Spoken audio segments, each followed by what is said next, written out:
Hi, I'm Senator Adam Hollier, and this is the We Can Do Better podcast. I'm super excited to have a guest on who's going to be talking about some of the kind of unique work that's going on and things that you can be doing. Because I know in this moment, everyone's like, I can't do anything and I want to do things. And like the weather is hopefully going to get nicer and is getting nicer, even though it's like 20 degrees again, even though it was 60. I have a 3-year-old and I feel like it's Olaf every day. She's like, Daddy, when is it going to be summer? I'm like, girl, it's going to be summer in June. She's like, when is it going to be June? In 4 months.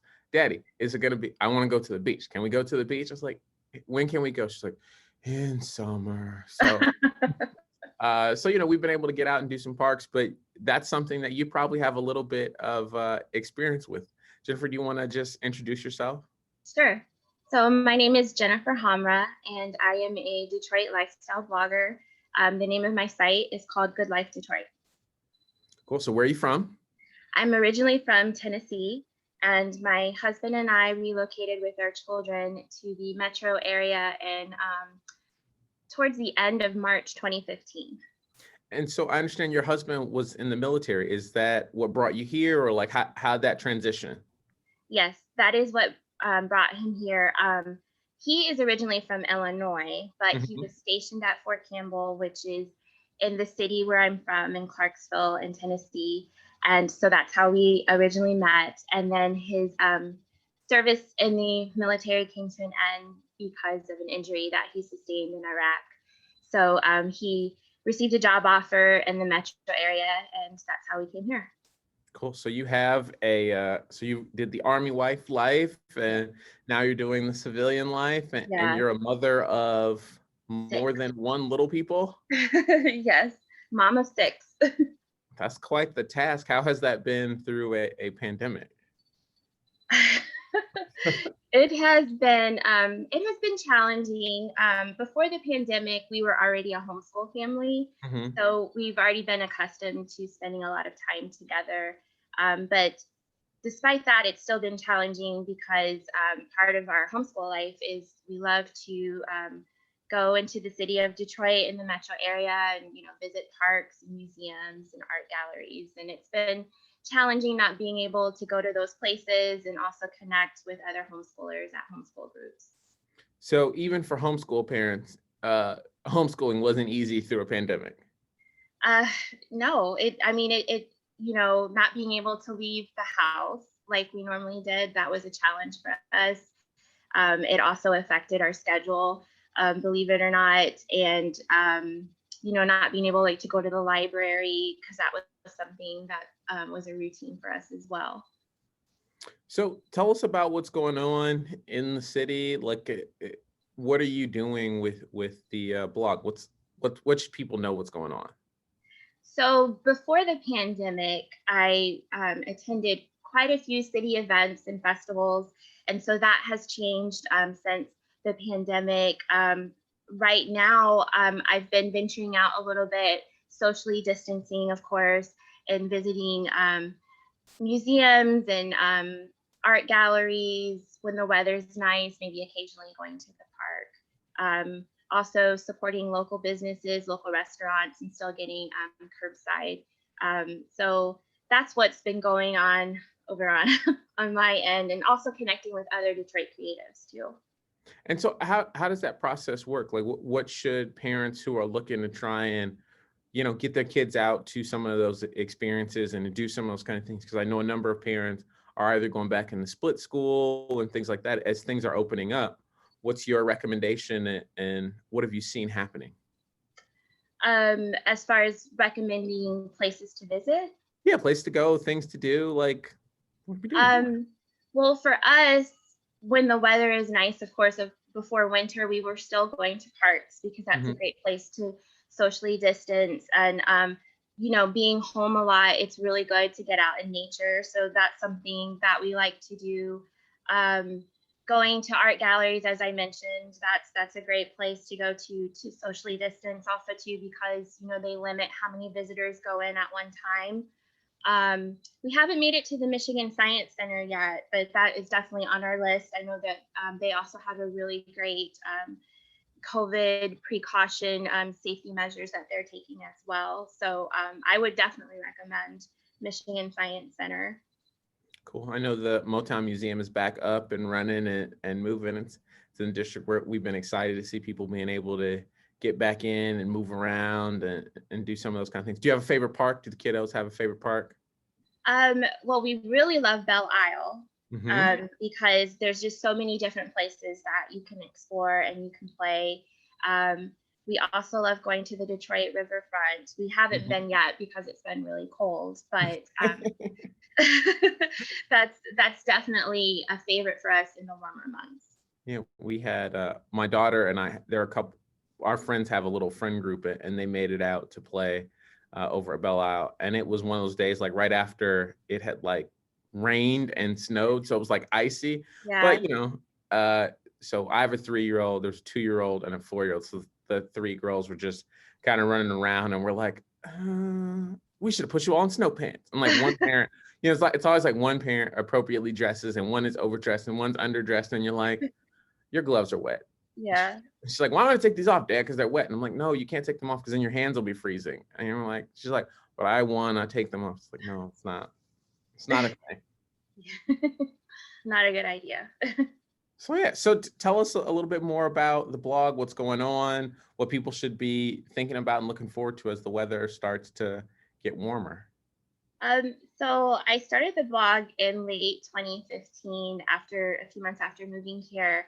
It originally started as a hobby, and I focused on the different places that we were visiting in Detroit because it was our first time in Michigan. And Mm-hmm. since then, it's blossomed into a lifestyle blog. And so things that people could be looking out for is I like to feature content about what's going on in the community, maybe sharing other organizations' events that are happening. So that way readers, can be aware of different things that are happening in the city. Also family life content. I love to share some of my personal experiences of what it's like homeschooling and also being a mom of many. And also different culture content that I like to feature. Sometimes there's also some entertainment interviews with celebrities or local influential people in the Detroit area. And something recently that we started doing, I say we because a friend of mine is also a writer, and Mm-hmm. she started doing a monthly feature on mental health, specifically for the Black community and for Black women. Her and I discussed this a few months ago, and we just really feel like that this is really important, especially with the pandemic going on. There's a lot of people that are hurting and, need to know that they're not alone and have that support. That's really, really cool. As you kind of tell your story about getting started, I know there are a lot of folks who have been thinking because their job changed or they have maybe a little bit more time and have thought, well, maybe this is the year that I start telling my story or doing those kind of things. What precipitated you to do that? How was it getting started? Like, do you have any advice? Advice for getting started for a blog. Mm-hmm. Well, the number one thing is to find a niche that you're really interested in. So, for instance, if you're a cook and you love sharing recipe ideas, you want to focus on that one thing. For me, I love to focus on a variety of things, so that's why I do a lifestyle site. I would also recommend finding a good platform such as WordPress, which is what I use. And also doing your research, reading other blogs, other bloggers that you really like, so that way you can kind of get a good idea of the style that you want for your platform. I know for me, since I focus primarily on the Detroit and metro area, I like to go on Facebook, for instance, and see what's going on in the community and what events are happening, and if that's something that I'd also like to share on the site. So in this moment where there aren't that many events going on and people's lives, well, I mean, obviously things are starting to change, but for much of the year, you saw all the memes or jokes of people being like, their life is they wake up, they clean, they exercise, they eat, they cook, they go back to sleep. Like, what is this year of 2020 been like as a mom, as a blogger, as someone who's talking about lifestyle when lifestyle changed so much? Well, last year, it was different for me too because I was pregnant. Um, Hmm. so I was definitely spending more time at home because of the pandemic. Just keeping myself and my baby safe. Um, and I'm sorry, could you repeat the last question? Yeah, as people's lifestyle changed so much in 2020, what was it like being a lifestyle blogger, talking about, what a different lifestyle is when Right. people's life was kind of rinse and Yeah. repeat? Yeah, that was a challenge for me when the lockdown started, when we were in the height of the pandemic, staying home a lot. And so I did take some time off a little bit to regroup and also, you know, seeing that things were okay with my family as well. So then I started focusing more on things that we were doing at home, different activities or like crafts and stuff I was doing with my kids. I was offering some homeschool tips for parents who were new to doing school at home and Mhm. trying to encourage them. I'm hoping that with my background in homeschooling, that would be something that would encourage readers that, to push through and to do their best. And now that we're in 2021, we're slowly starting to see some events happening, of course, socially distancing. So, I've been very mindful to make sure that if I do attend an event, that, those COVID precautions are in place. And also, too, virtual events are really popular now. And I know like at first it can be a little off putting, like why would I attend a virtual event when I'm, Uh-huh. at home? But it can actually be a lot of fun, and it's a great way to connect. It's a great way to network and to get your mind off of things and, to still stay active. Have you seen any good ways to do the virtual events, or seen some, positive? You've talked a lot about, COVID protocols. Are you seeing people doing a better job of doing that, or in how they're marketing their event to say, hey, we're going to do this thing safely?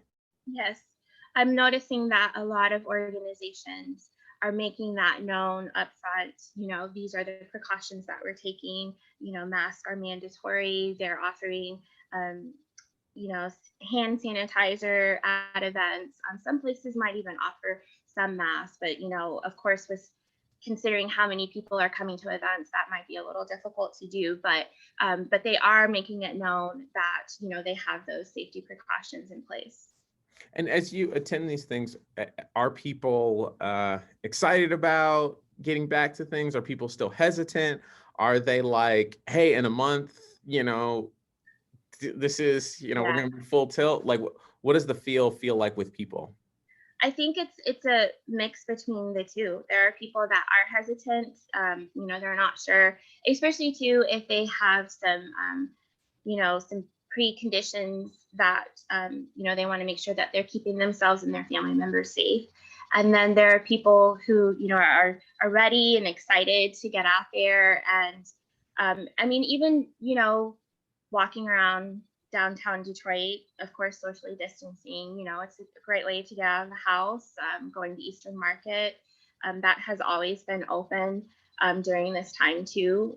Just finding joy in the everyday things that we do. I'm seeing a lot of that, and that's something that I like to practice as well. Cool. Have you heard much talk about events differentiating between people who are vaccinated, or talking about having things for only people who are vaccinated, or some different spaces? Has that started to come up? I I am not familiar with that. Okay. I know people Yeah. have been like once they Yeah. changed the guidance last week with the idea that you can be in person indoors without a mask, with folks not Oh, wearing a okay. mask, if people have started to have a, Right. you must be fully vaccinated only event. Oh, yeah. I haven't heard of that. Cool. That's interesting. Yeah. Yeah, we'll see what happens. So, Right.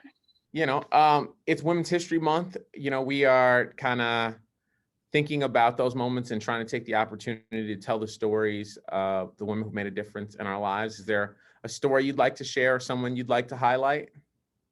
Well, of course, the first person that comes to mind is my mom. Mhm. she's had a great influence on me. She all even to this day, she still gives me great advice. And during the pandemic, it's been difficult because she was in a different state. Mm. So I'd really love to see her soon, but definitely my mom. I have some favorite writers, that some who have passed away, some who are still with us, that are really influential and inspiring to me, such as Toni Morrison, Zora Neale Hurston, Alice Walker.